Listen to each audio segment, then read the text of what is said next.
Now, one of the biggest races of the night has already been called. The AP declaring the race for incumbent Governor Brad Little just as the first results started coming in. Now, as expected, it appears Little faced his biggest challenge in the Republican primary.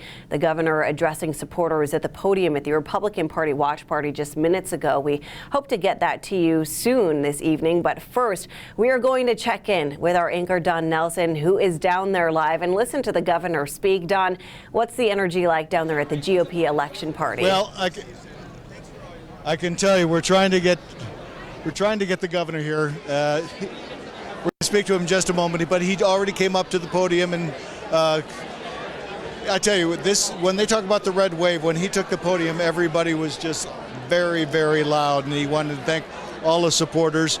And I think we have some of that speech for you right now. And of course, very importantly, I want to thank the people of Idaho. The people, today's the day when the people of Idaho voice is heard. When they look at all the candidates and make the decisions about what they want to do. We pulled off a successful campaign, and it was broad and far-reaching from one end of the state to the other.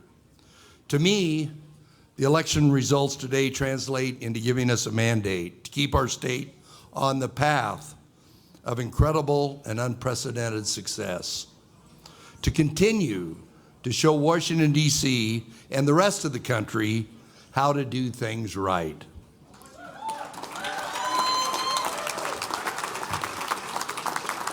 I believe, and I've been watching the results, and I know you have too, I believe we're going to see a red wave sweep most of the nation.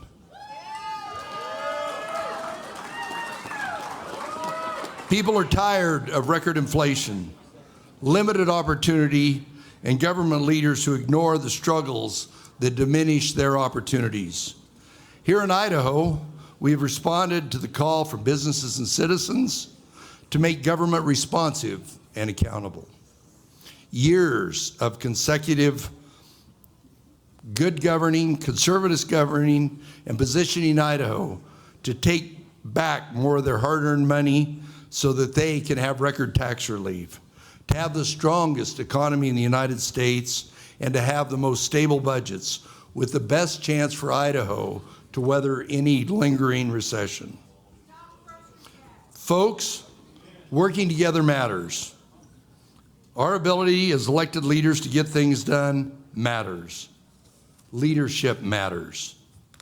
I want to congratulate all of those who during the night will have earned the vote and the confidence of Idahoans. I stand ready to work with them, all of you, to meet people's expectations. Well, we spoke to a state lawmaker, a well-known state lawmaker earlier tonight. I want to kind of piggyback over what he said about something that we have talked about tonight, and I know Karen's been talking about it, the SJR 102, the vote, a thumbs up or a thumbs down. Should a special session be the responsibility of the executive branch or the legislative branch? A lot of people felt that this was kind of a mandate on Brad Little's COVID reaction to the masks, to the shutdowns, and a lot of people thought that that would be on him. This one state lawmaker said, no, not the case. Other states do it. He feels it's time that Idaho should have that.